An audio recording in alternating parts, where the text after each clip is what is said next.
Happy morning. This is Mitali Rajaditya, and today I am doing my third interview on wildlife conservation and ecotourism with Padmaja Rathore. She's a hotelier, educator, concept developer, and wears multiple hats and juggles between all the roles seamlessly. So let's talk to her and find out how she balances it all. So last time we went live on Insta and we had a lot of people coming over, but it did not like we couldn't complete the interview for whatever technical reasons. So I'm so glad that you're back and you could create some time for us. You create time for me. Thank you, and I think this is a good time to start. As we were sharing about Bagheera camp, I was very, I was thinking from a traveler's perspective. And I was very curious because I have never come to Jawai. So I was like, where is exactly Bagheera camp located? And what is that, I will experience when I am at Bagheera camp? And will I have some sightings of leopards or crocodiles? And is there anything that I will learn when I go back? I mean, when I travel, I always look at what are the things that I can learn, even if it's a jungle resort. So that is what I think is a good question to begin with. Yes, it indeed is a great question, and thank you for this question. I would have never thought of it. Bagheera camp is located near Jawai Bandh, Jawai Dam, that is in the Pali district of Rajasthan, and it is about 150 kilometers from Udaipur to Jodhpur. It's midway. Okay. So it's a great destination for birders. I'm a birder myself, so great birds. Of course, we've got the leopard in that part of the region that is given. We've got the sloth bear. We've got the Indian striped hyena. We've also got porcupines and yeah, hedgehogs and a lot of like related species, that live in that terrain. We've got a lot of small cat species. We've got the Asian steppe wildcat, that's the Asiatic cat, Right. or the desert cat, which is again rare. Uh, we've got the jungle cat. We've got the rusty spotted cat, which is the smallest cat in the world. I've had a few sightings. Wow. So yeah, I mean, the area is spotted with a lot of different type of wildlife. Birds is it's a heaven for birds. A lot of species of migratory birds, transient birds. A lot of movement from south to north, and I guess vice versa. Right. So yeah, so that's about the area. You've also got it's very rich in culture. The ethnic tribe, that's the Raika tribe. Right. They are camel herders, goat herders, and we've got the Gracia tribe. That's they're jungle dwellers. The Bhil Gracia have a very strong history in this part of the region of Godward. It's also This part is also known as Godward. It's half Marwad and half Mewar. So half Udaipur and half Mewar stands for Udaipur, Marwad, Jodhpur. So yeah, so the Gracia Bhil tribe fought as the guerrilla army with the Maharana Pratap against the Mughals. So that's history right there for you. Then and of course they have amazing culture, amazing dresses, and every occasion is celebrated. We also have a lot of shrines, and again a very strong travel um, uh, area for the Jain pilgrims. Okay. So we've got Ranakpur right next to us. We've got Mount Abu right next to us. So I mean, Dilwara temple. We've got the Ranakpur Jain temple. So again, really rich in spirituality.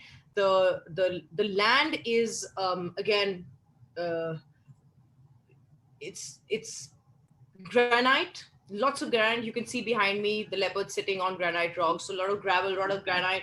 So the trees in this part of the world are also really special, something very close to my heart. I'm plants, I mean, plants give us life, and I'm really blessed that I can feel that. So different type of plant species, and we do specific safaris for them also. uh, we've got about over 30 species of, I would like to call them medicinal plants, because they all have their strengths, very rich in certain nutrients. Used to certain parts of this land is still pastoral land, which is of course shrinking by the year. But different type of grasses, especially the savan grass and the dhaman grass.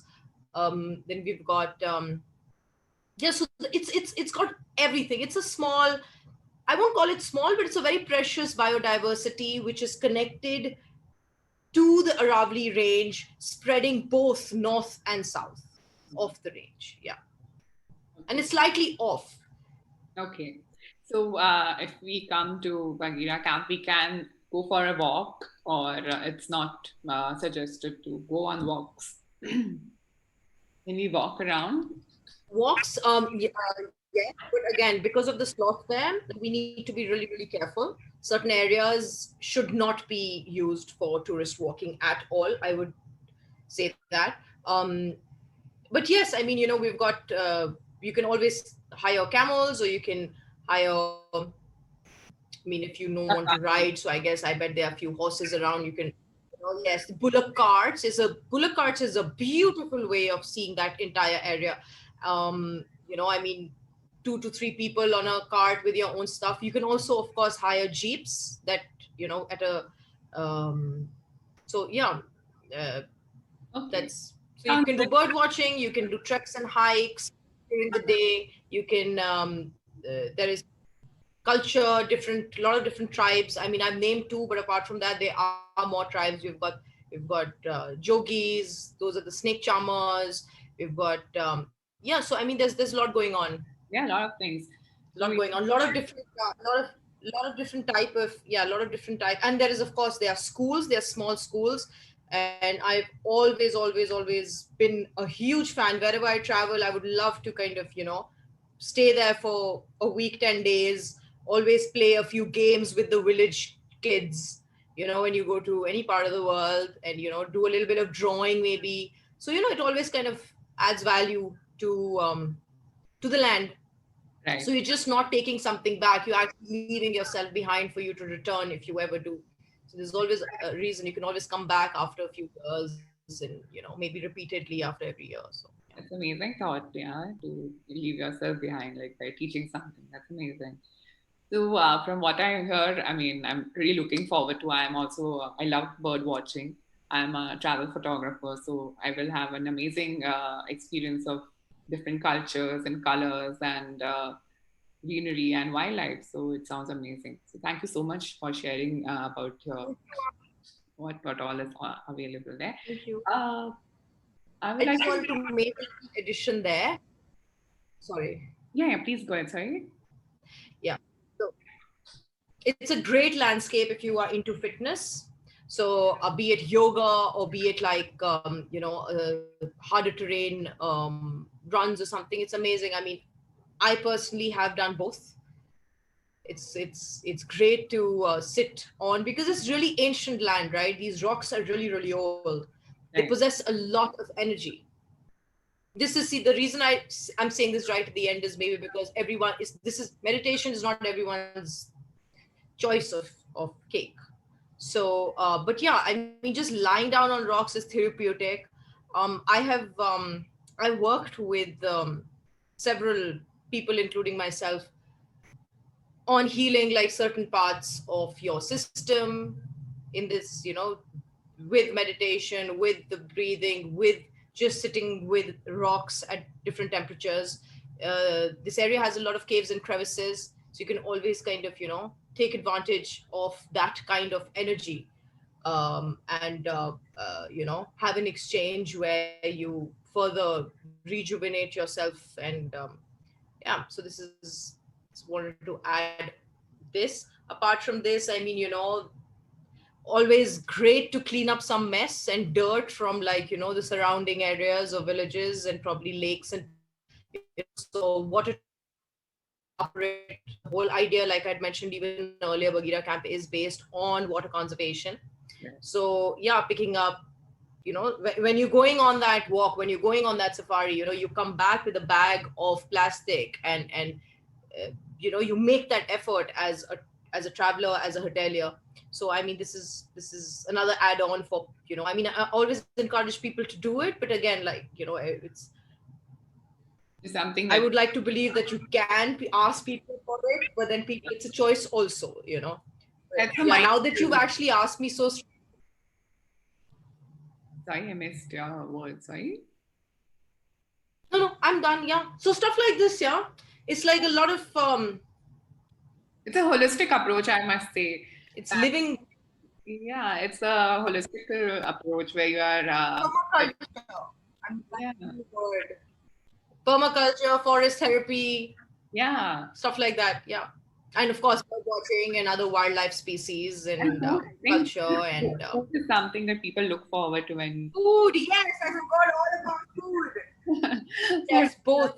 So yeah, we cater for the three palates. We cater for the vegan. We cater for the vegetarian, and we cater for a wide variety of palates. I'm trying to be very politically correct out here, but yeah. And, Um, yeah. and Okay. we've got different utensils in kitchens for the vegetarians as well as the non-vegetarians. Right. So that's just making a note for the ones, because I do get pilgrims to stay at the camp. We are there's an area that is dedicated specially just for um, Jain pilgrims. But of course, if you are a Buddhist, or if you're any other pilgrim, you are welcome to there is a dharamsala, but in case you don't want to stay in the dharamsala, Right. we have a setup That's amazing. based on the requirements of um, uh, you know Yeah. people on a spiritual path. Right. Sounds amazing. Yeah. I'm really gonna plan my trip as soon as this COVID is over. I would love to come there. Please do. Yes. So as we are talking about different things about Jawai, I can see how much you can feel for the wildlife and for the land. So, what was the seed of the passion for protection of wildlife and the land? Like I mentioned earlier, it was never really a choice. But yes, I did take a choice, but it began with uh, my parents being the kind of natured people they are. My father my father back in the day has been a forest firefighter. He has worked with the CITES. He's worked with the WWF. He's just been this huge support system. He's understood water. He was working. He's always worked, and he's never spoken about it. And he's told me not to kind of brag about what he does, and that's the word he uses. And I do understand where he's coming from. So I mean, that's one. My father has given me a certain set of sanskars, and then my mother, of course, has given me another set of sanskars that, when come together, were given to me. And when you're younger, you receive it by default, and then you start growing, and then you start questioning, and then I mean, some people, I drifted away. I did drift away totally. And then I took a U-turn one day randomly, and I came back. And that's when, like, things started to make sense. So there was a topic we were told in school, that in university, and I've always been a very sensitive child. When it came down to nature, plants, I was always talking to plants. So I was always trying to, you know, revive an animal. And, we used to have this small little secret veterinary at our school behind the gardener's hut. So, I mean, those things were always there. Never really realized how serious it was till when I was in college. There was a thought that once, when we had to do, there were 10 of us who had to do a future hotel 2020, what will be the demand in 2020. And everyone came up with amazing ideas. Holographic hotels, there were people who were in capsule time travels. There was Mars and back, and it was amazing. I mean, there were different type of foods, and micro foods. And I mean, people really went out technologically, they really were advanced. And I made this suggestion where we keep plant species as the main, and we talk about plants and water to be the crux of this Ideal, yeah. project. So we called it Pugmark. And, my entire batch was really, really, really understanding. And I think we all shared some very strong love that made us, when you have all of those amazing multi-billion ideas, and there everyone just goes like, hands down, let's just do this. So that was the first time I realized how serious I really was. And then of course we had a restaurant project, and I called, there were two of us who were working, and again I made my restaurant all around um, herbs and trees and a lychee orchard, and a cherry orchard, and there were apples. And so I was very inclined there. We called it Belvedere, and it was this on a cliff. So this there was this restaurant that was made out of it was like this cabin which was on a cliff. And when you'd walk in, you would not see anything. You would actually be walking through a cherry and apple orchard, and right there it opened out into this garden where you could see this small little cabin. And as you entered the cabin, it would open onto, like, it would literally be the sky in front of you. And if you'd see below, it would be like it was a so this was another idea of having and we called it Belvedere. So I don't know why I called it Belvedere. I think I was just being naughty. But no, I mean, that's what it was. It just made, the name just made sense. And one of my friends, I think, suggested the name. And then came along my dissertation. And I'm so sorry I'm making it so long, but I'm trying to kind of keep it really short. So my mom came along my dissertation, and my dissertation topic initially was, I was all about, how to use tourism as a tool for world peace. And, everyone just wants world peace. So, so I gave a few ideas, and then eventually I came down to one specific topic that had a small little definition in my tourism studies book. And it said sensitive wildlife watching tourism. That's it. And it had 5 lines or 7 lines, that smaller paragraph, telling us what sensitive wildlife tourism was, watching tourism was. And I loved it. I was just like, this is the tool, I mean, this is what I want to do my desi on. It took me a really long time to find that topic. And then I went to my mentor and I told him, sir, this is what I want to do. And he said that it's a great topic, but it's beyond my expertise. I was just like, what do you mean? It's tourism. How can it be beyond your expertise, right? So he goes like, yes, but I don't know anything about wildlife and wildlife tourism. So I said, how does that matter? Yeah. So anyway, I guess the flip side to every person is that if you really want to do something and somebody tells you can't do it, you will. Or you do it all the more, or you just totally give up and never look back, right? Right. So that's what I did. I just looked at him and I said, okay. And I never went back to him.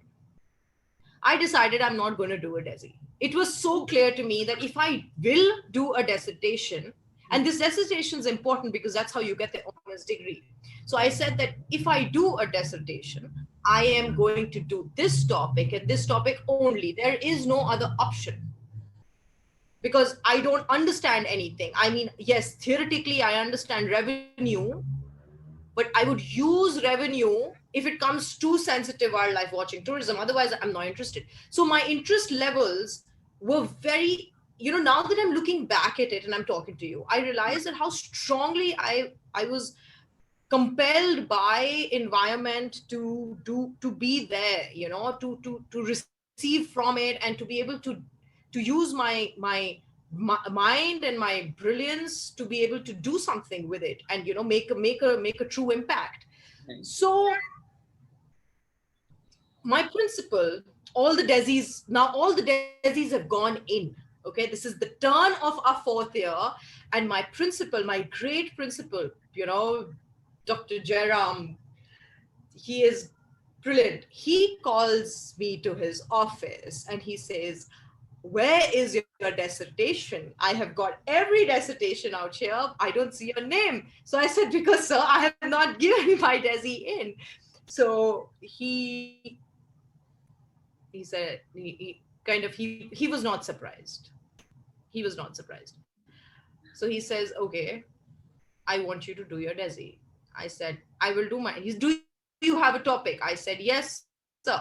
Like, oh, have you worked on it? I said, yes, sir. He's like, why haven't you given it in? I said, because I don't have a mentor. And he's like, what do you mean?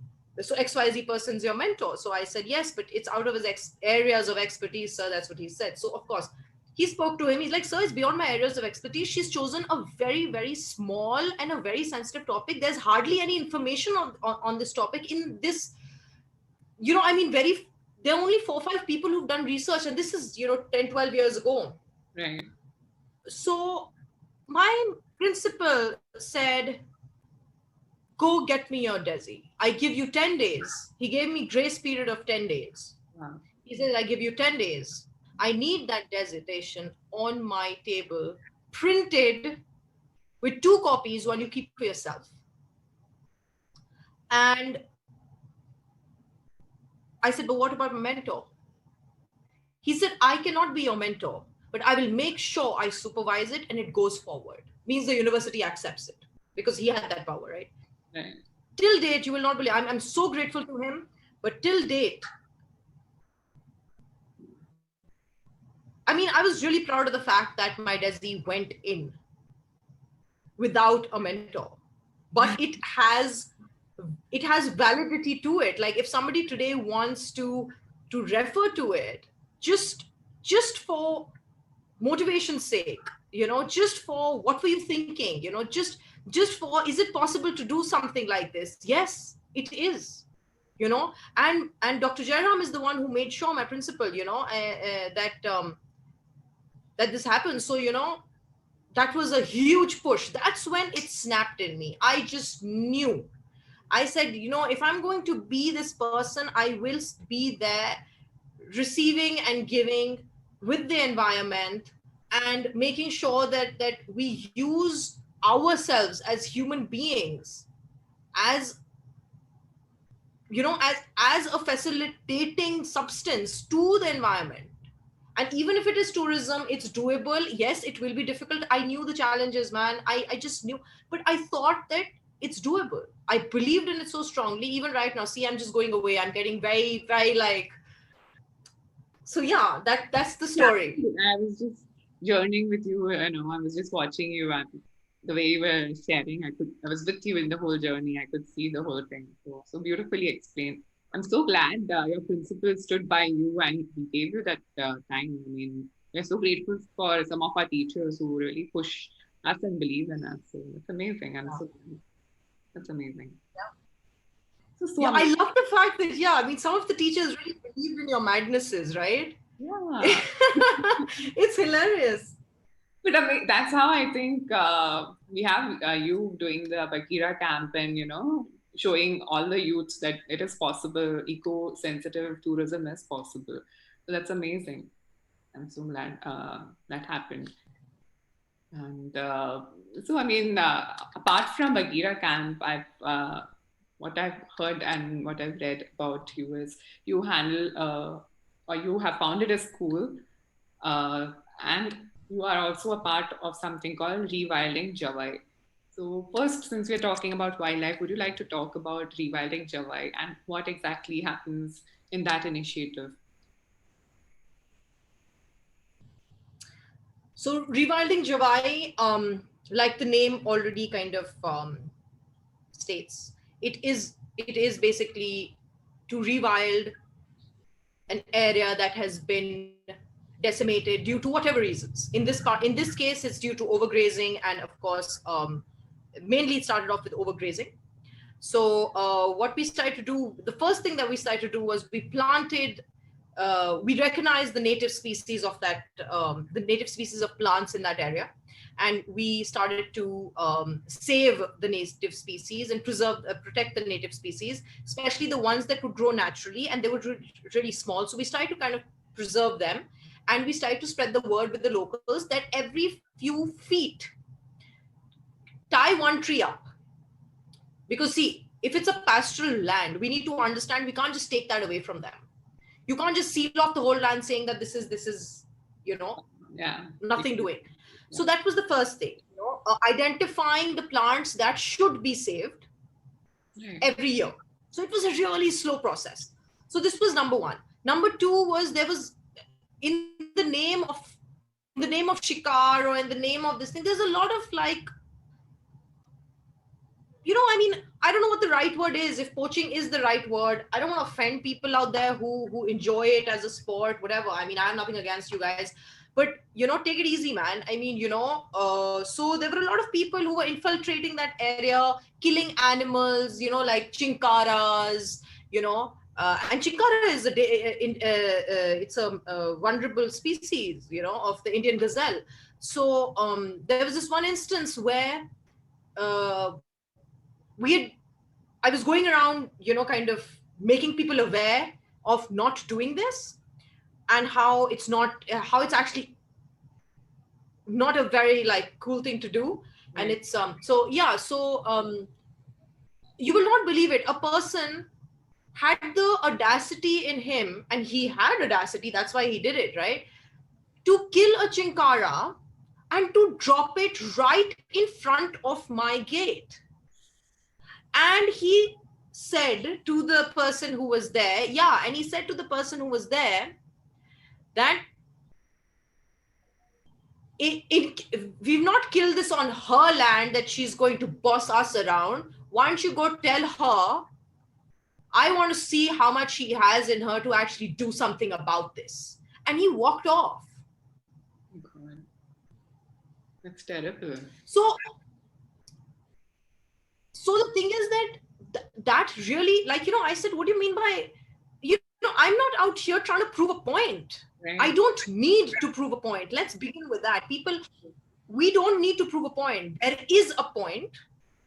The people who are going around callously behaving, and then these are educated people. See, if a villager goes and kills something, he, and brings it back home, he'll eat it because he does not have any other option.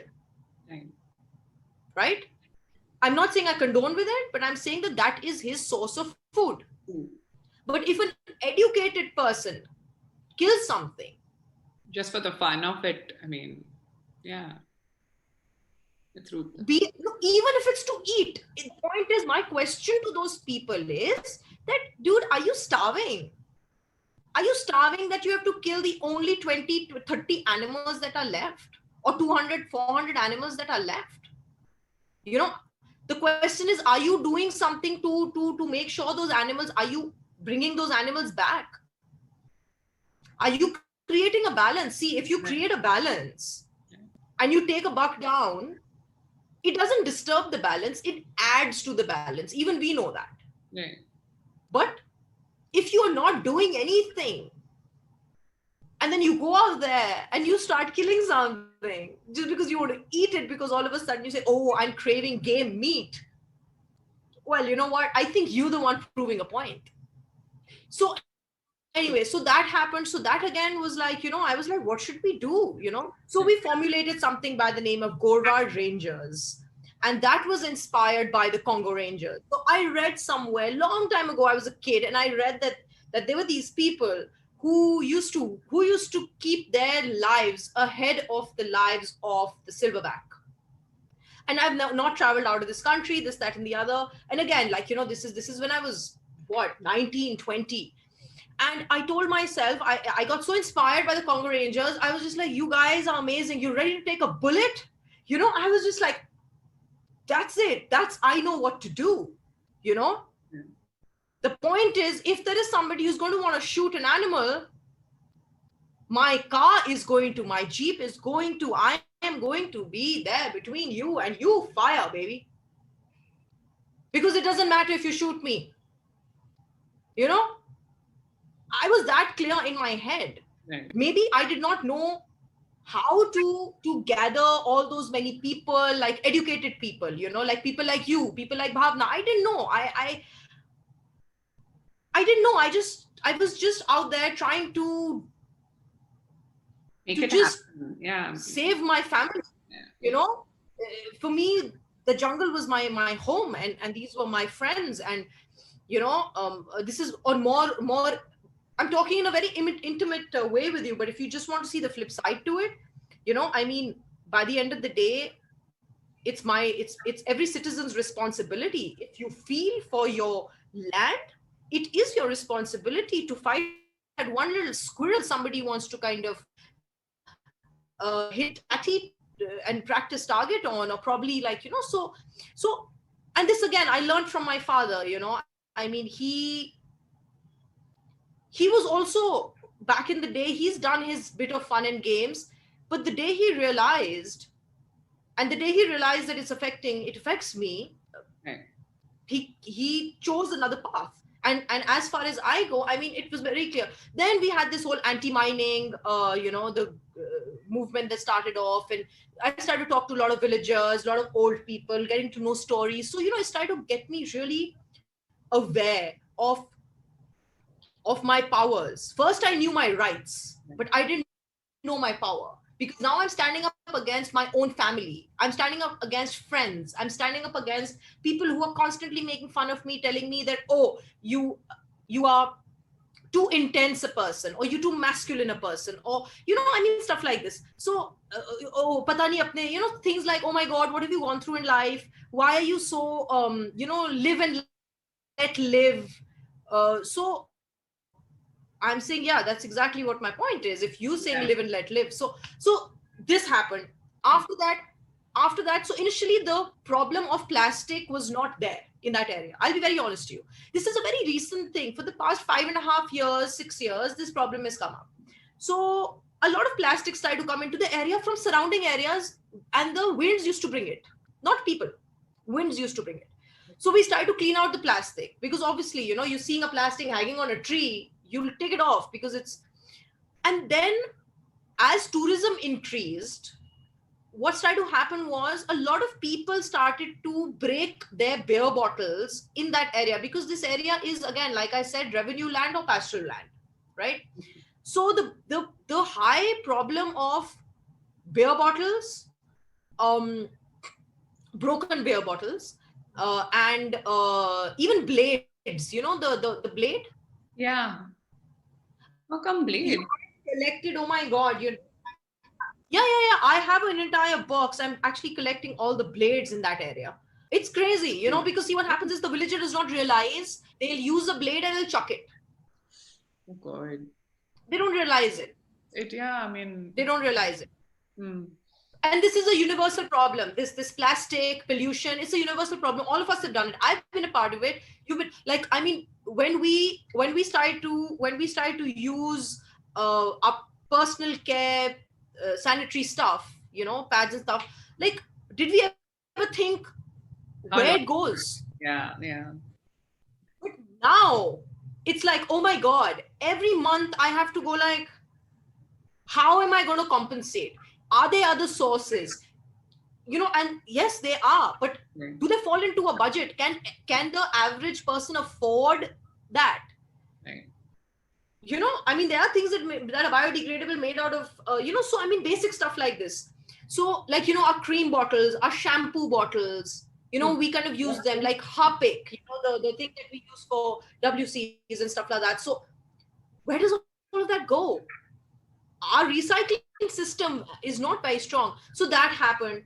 Then now a few years have passed, and we've already converted a lot of our own personal agricultural land into wild spaces of indigenous origin, of species of plants, which have further supported other. Bird life started to flourish, insect life started to flourish, butterflies started to come, this thing. There was one entire tree that once I was so surprised. It had so many jugnus on it, the fireflies on it, and I had not seen so many fireflies in that area. I was just like, oh my god, what happened? So when this happened, I realized that, oh my god, it's been about 3, 4, 5 years or 4 years, and this is what's happened. So, started to talk to villagers. A lot of them joined us. There was one person, she was an old lady, and we, of course, take care of her and everything. Right. There's an old man. So, these kind of people who've got lands on them, they start to give smaller strips of land, and we start to connect, so it's kind of like becoming a small little corridor in itself. Oh, wow. So there's life in life. That's so you know yeah. So stuff like this. So this is basically Rewilding Jawai. I've given you the whole this thing. Yeah. Now I've started to work on like a proper university and stuff like that, uh, which is the main thing, because this is going to really go out. We've started to, like, earlier I was telling you that the things I kind of make. So I've been making, like, we've been trying to encourage people to make. So I've been practicing myself. Even the shirt that I'm wearing right now, I kind of showed it to you earlier. Yeah. It's yeah. So I've done this myself. And Then there's this one more shirt that, this is all for this particular plant is the Thor. It's euphorbia. It's it's a beautiful desert plant that is a biodiversity in itself. So making smaller, like making art, different things for conservation, doing yoga for conservation, for wildlife, so stuff like this. Sometimes, like, when the pilgrims come, we actually sit and chant. We've got this little triangular pyramid, pillared area that we chant in for wildlife. So these are the kind of smaller things that we do. Just so that's rewilding for you. So we're fighting poaching, we're planting native species, we're spreading awareness, we are encouraging other travelers and hoteliers to participate. We pick up waste and dangerous things like glass and stuff from the areas we are kind of taking safari in, and from wetland areas. So together we are kind of like trying to join hands, and it's not about competition, who's doing better. If all of us join hands is when it's going to happen. Correct. There is no like one person doing it. So this is a people's project, and I mean, I would like to keep all those people in front of me. I'm just a spokesperson or like a representative or something. That is amazing of you to say. But I mean, I can imagine the kind of work you are doing, and it is not easy to do it if people are not convinced. So it's so important to involve the locals and make them understand why it has to be done, how it's going to help them and the environment all at once. So it's amazing. It's not easy to do that, and you've done it. It's kind of inspiring. See, now I want you to come, because I know you'll be really nice with convincing like a lot of people. I would love to do. On the same lines, I understand why, you realize that why we need to do the rewilding of Jawai, and why we need to, educate people and locals to do all those things. What was the thought process behind starting Rajdadisa Button Cover Gurukul School of self-learning? All right, so this is another interesting story. So, Rajdadisa Button Cover, the Rewilding Gurukul, it's a Swadhyaya, means Swarna Adhyay. It's school of self-learning. Self-learning. Yes. It started off by itself. Like I told you even earlier, the goddess of education just came to me, and she was just like, that's it, that's what you're doing. So this is a skill and development hospitality training place. That's number one. We also work with people who are slow, dyslexic, interested, notorious, don't want to study. So it's like experimental education for people of all ages. Right. So personally, I don't believe studying a book is education. I agree. Yes, you need to know how to calculate numbers. That's important. You need to know the basic math. That's important. You need to know how to read or write. Read and or write, either, whatever, a little bit. Yes, it's important. But it's also how to use your skill that already exists in villages. Correct. So what I'm doing is, I've got in my expertise, and I tell the next person, what are your expertise? So it's basically, it's like teach to get taught. I teach you something, Mitali. Right. And you teach me what you know. I teach you what I know. So it's like barter system So of it's an exchange. skills. Yeah. Yes, yes. That's So awesome. it's an exchange. Uh, it's an exchange. It's like a social cultural interaction between you and me. Coming back to the more serious uh, vocational education that I give, hospitality, that is again, that's something I would like to really throw light on, is because a lot of villagers have gone forward and got jobs in hotel sectors, in airline sectors, after working with with me in getting that slide. So when I was doing this one night, I had a really strong feeling that I did not understand. And this was the time I'd stopped writing completely. Like, I'd stopped writing my journal, I'd stopped writing articles, I just stopped writing. I just picked up my pen and paper and started to scribble things, and I closed it and went back to sleep. Morning, I woke up and I realized what I'd written was, it was very powerful, very, very powerful. And I went ahead with it. Night, the swadhyaya was imparted at night. Everything that I was doing came together. We were doing construction.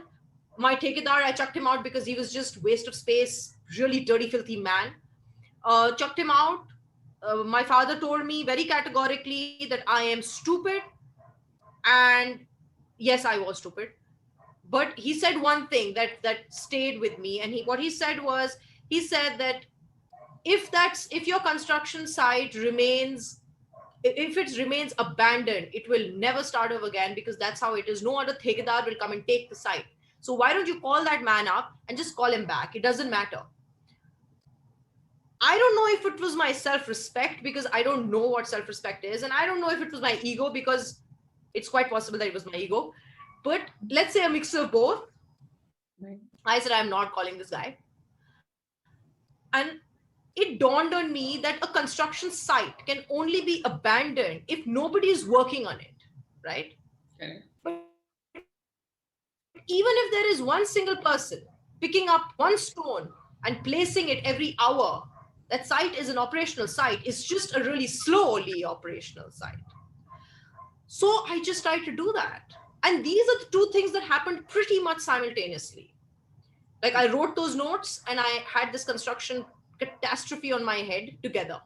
And maybe a few days back and forth, but it was together. That pressure, the amount of pressure that built up in the cooker was so great that it just exploded into something awesome. And then by and by, I started to get people, one or two people came, they apologized, and we started work again. And then when we were, so I did a mega construction without having any knowledge of construction, just with people who are masons, who've observed other people work. So when that happened is when I got the courage that, if I can construct a building, and it's a very technical building, because we were constructing at a 10-degree angle, tapering 1 degree like a pyramid. And we were using reused and recycled materials. So you can imagine, getting each calculation right was a freaking mathematical calculation into another one, standing out there for hours, scratching your head, not knowing what to do. So, long story short, I put in my belief, I put in whatever my ancestors must have kind of brought forth at night. Whatever catastrophe happened, the love and support of those 5 people, out of which 2, 3 were women, excluding me. So we were 6 or 7, one old man. So we were 7 of us. Okay, so one old man, 2, 3 girls, 1 or 2 boys, like 3 boys or something, and me. Amazing. So, and then of course it kept building. But the first 4 days Mm. was when Swadhyaya established itself. So that's when I said skill and development for hospitality, because it's from all the way from construction to hotel operations and administration. Right. All of those things were came into a movement, like a churning thing. And I saw that there were people who were not educated, who had the ability to be trained to be resident managers. Okay. So it started to club more with the concept of Bagheera scam being of the people, for the people, this whole concept of the Right. people and for the wildlife. Right. The whole community operated. So I realized, I said, I don't need outside people. We are going to be 99% tribal employed, because it'll just take longer time. That 1% is probably me, or like, one or two more people who may come to assist once in a while. But the main force needs to be these people, because this is their land, this is their everything, and this is the beautiful concept. So these two things came in together. So there was a massive kitchen, there was housekeeping, there was front desk, and then there is an attached school. So it becomes like a vocational experimental hospitality training center for the tribal people in a village. Can you picture what I'm saying? Yes, yes, absolutely. Amazing. I mean, everything is Now connected. in return, Hmm. Yes, yes, yeah. please. So in return, what I got was, I learned how to do agriculture. I didn't know. I learned more about native species of plants. I did not know. I learned about animal, like domestic animals and other species of wild animals. I did not know. I learned how to construct from foundation up, Right. including the roof, Wow. and understand what plumbing is, and understand what electricity is. Not that, I mean, I'm not going to say I'll do electricity, but now I know where the pipes are running. I know where and it's there. It's like, today I don't need to do it, but I know exactly how I want what I want. I don't need to, like, I don't feel vulnerable in that space anymore. Right. So I learned all of this from those people. From the women, I learned how to make how to sit and actually cook in a native fireplace, like a chulha, like how those women would do with their churis, with their poshak, with. So how, like, people from cities, like all of us, we need to tie our hair, and we need to be very, we cannot, but Yeah. I learned how to maneuver myself. I can jump in from masculine and feminine, feminine to masculine, and become completely neutral, no gender. And I Amazing. learned this during these 10, 12 years of my life with these people in this belt of Jawai. Amazing. That's what Swadhyay is. And then, of course, I got involved eventually. When you kind of share this, then you get involved with their personal lives. Then you get to know, women will always talk about, whether they have a problem husband, or whether someone's a drunk, or men have a problem that, the women are very demanding, and I don't earn so much, but she wants so much, and stuff like this. So I started to get involved with that. So, I mean, I started to kind of connect with them on that level, uh, getting them to understand. The men, of course, the aggression levels had to come down. So then it became more of like this healing, and I mean, it just became bigger and bigger and bigger and bigger, and I'm just like, oh my god, what's happening, till a point where I felt totally engulfed. Right. And I had to start working on myself, because I was like, this is just too much. And and then I started to really take yoga seriously, and now I'm taking it further, which I've told you about, which we're not going to talk about. But yeah. Amazing. That's brilliant. Like how everything is interconnected, and you've been like striving with so much of dedication and passion, and it is not easy what you've done. I mean, that's what I've understood. But as you said, it's for you. People have done it. I have just. Yeah, you have such sense of duty, and it comes so naturally to you now because I guess, as you said, the environment, your family, it comes very innate. It's very innate in you that you can do it. That's amazing. And the way you feel for the people, that's how you are able to achieve whatever you've achieved. I can feel that love. I can feel that passion. you want to do it. When you're saying, they are my family, animals or locals or my own blood, everyone is one. So you're so spiritually rooted, and how you see everyone as one. I mean, it just came across. It was amazing. Thank you so much for sharing that. It's brilliant.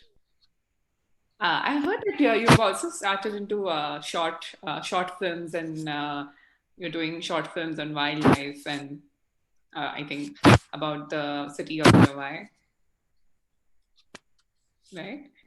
Yeah, so that just something that I kind of did to I don't know, I just wanted to, I think. The path, yeah, yes. So what I did was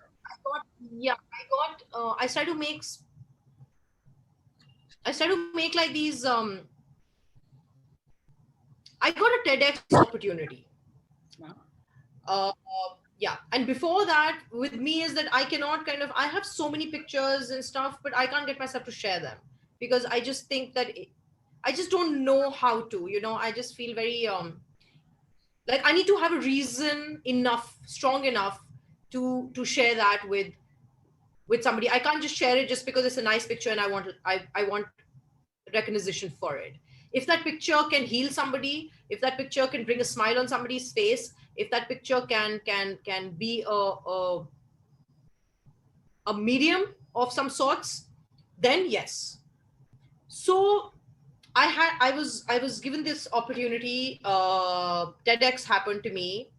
I made a presentation, and during that time, I started to realize how badly there was so much pent up inside of me that I wanted to say it, and I wrote a poem. And that poem again just happened to just come into me, God knows how, but yeah. Uh, and then that poem made me see how important it is for me to share stories. And I started to write, so I decided that every time I write a poem, I will make a short film with it for this area. And I started to do that. Then I realized that, oh, I still have no knowledge, so I need to kind of work. So I went and I joined a production company, wildlife production company, for a bit. And fortunately they were really, really great. And they sent me on my first ever shoot to Sundarban.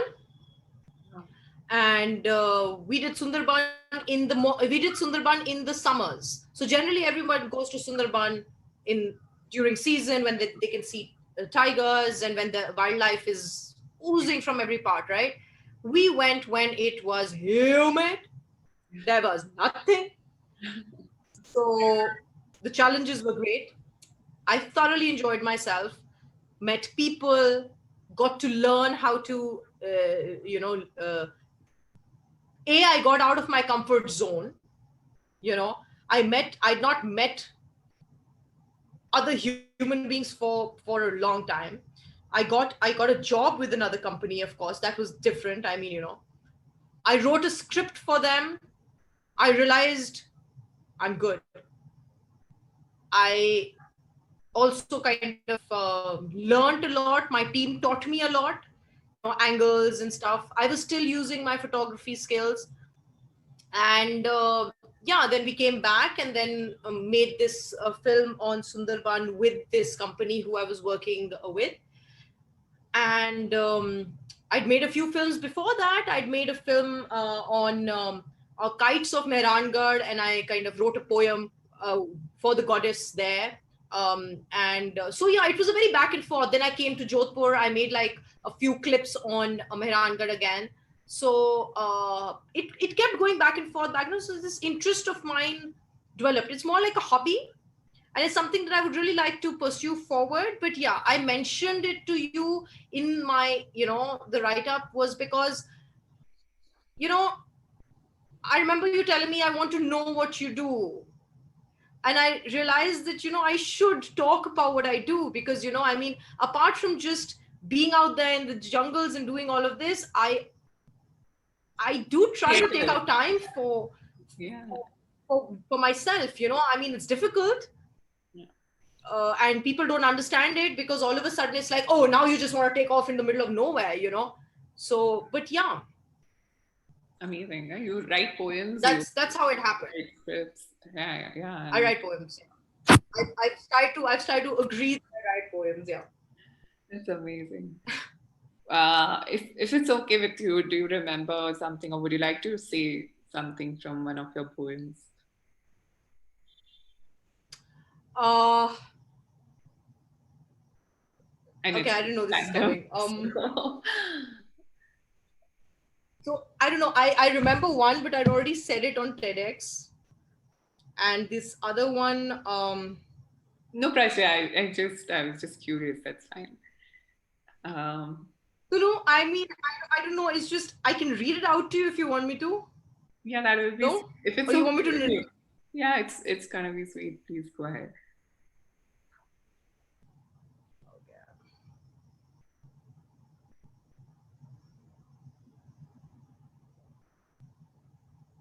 So basically, one poem that I remember is what I said for TEDx. So I'll just say that.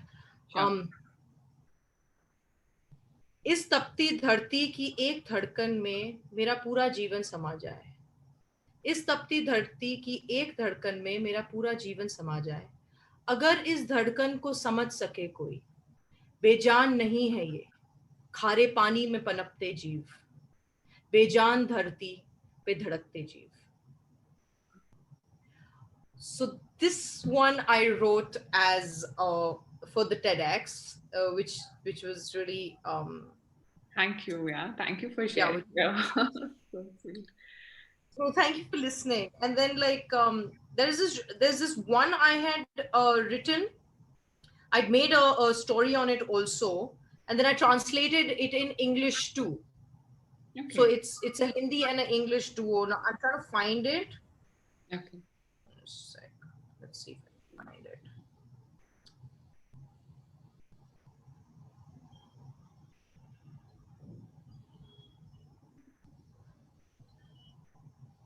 Okay, so it's known as जंगल. मैं जंगल की आवाज हूँ. Okay. मैं जंगल की आवाज हूँ. इस तपती धरोहर की मैं आखिरी आस हूँ. प्रकृति के पूरब की मैं जान हूँ.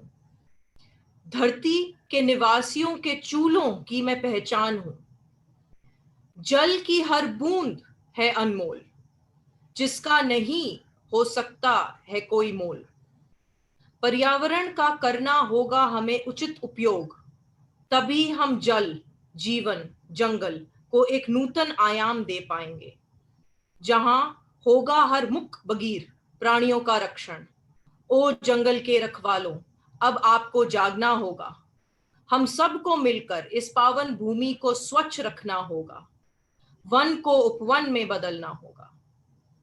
मैं जवाई बांध, जंगल और जीवन अपने बच्चों से प्रतिष्ठा मांग रही हूं.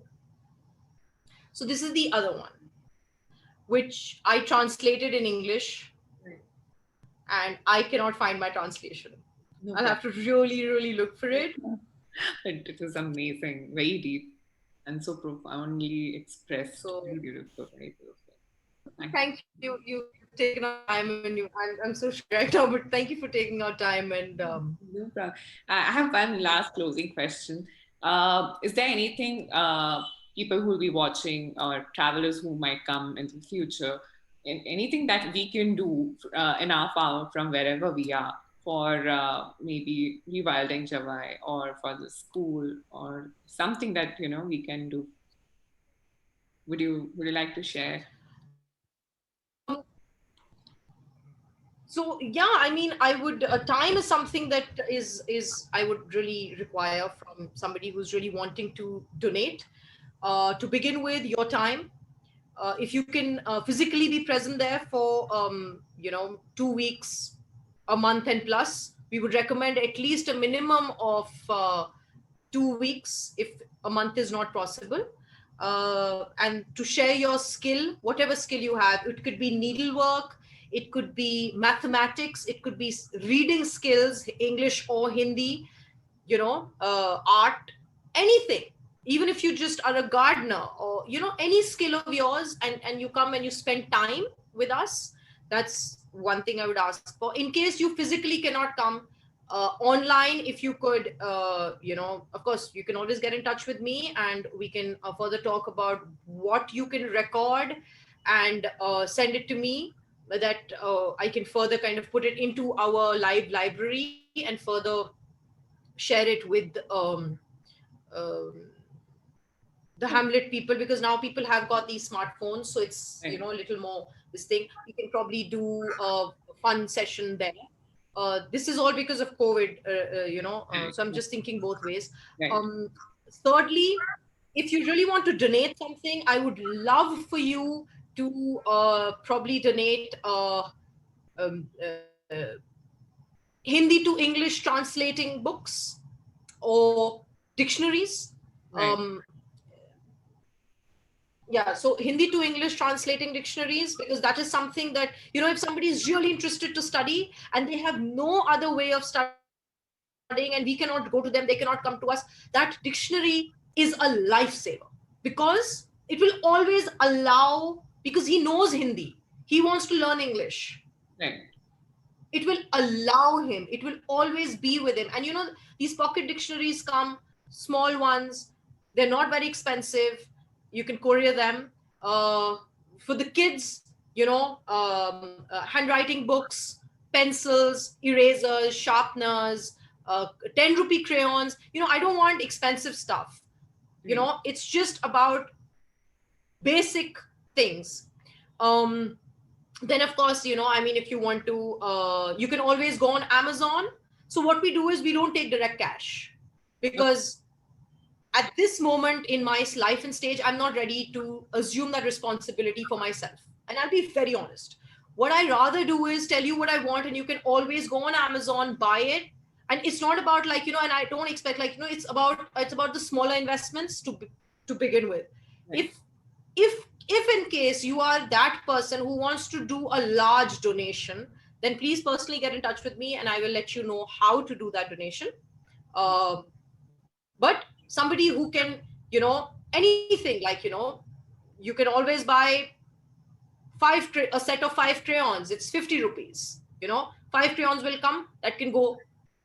You can even buy just one dictionary, 70 rupees. That's there. If your budget is, say, like, you want to donate, let's say, 500 rupees, you can go on Amazon, you can buy whatever small, like, it can be sanitary pads, or it can be a music, something, like anything that you feel. And please consult before, because we always kind of can tell you. But Definitely. yeah, it's the daily products that is more important to begin with right now. Right. And that's for the school. And for the Rewilding Jawai project, we are creating saplings. We are trying to make a nursery. So again, uh, you can get in touch with me in case you want to do a donation. Right. But I would first have you come and see what you're going to donate for. That's something I would want you to Right. do. But what we do is, if you come and stay at Bagheera's camp, your stay automatically facilitates the Rewilding Jawai project. Lovely. So we rather you come and stay, look around, enjoy yourselves, Right. and kind of adopt a plant, or how many of a plants you want from the nursery. Amazing. That's amazing. Thank you so much. Would you like to share a website or an email ID for people who are watching or listening to this? I will also add it in our content section, but would you like to mention any website where they can reach out to you? Um, it's Bagheera's camp at Gmail. No, it's Bagheera's camp at gmail.com. So that's BAGHEERASCAMP at gmail.com. But I'll send you, like, I can just send you my stuff, and you can write it in Yes, do that. the this thing. I'm sorry. I'll add the information. Yeah. I'm on Instagram. You can follow me as Padmaja Jodhpur, or Wilderness Wellness, or Rewilding Jawai. Amazing. So there's so many. It's just confusing. So yeah, we just kind of mention it in the bracket below. Sure, I will add that. Okay. Thank you so much, Padmaja. It was an amazing evening. I have learned so much, and it has given me some energy to, go and do something in my power in the place where I live. So I'm gonna sit back and really genuinely make the list, and I will get back to you asking how to do this if I want to do in this place. So thank you so much for that. Thank you so much for your time. Thank you. Yes, looking forward to continue to be in touch with you and grow together in our personal journeys as well. Likewise. And Yeah, whenever you get the time, please, do travel with your family. yes. And we're going to love to host you and get to know you more because you do wonderful work. Thank you And so there is so much. Your energy is beautiful. You just take things out of the next person in such a graceful manner, and you give so much attention. Thank you. Thank much. you for just being you. Thank you. That is very sweet. Just a sec. I'll just close this. Thank you so much, guys, for coming here and watching us. Wishing you all most and more. Love you all. Just a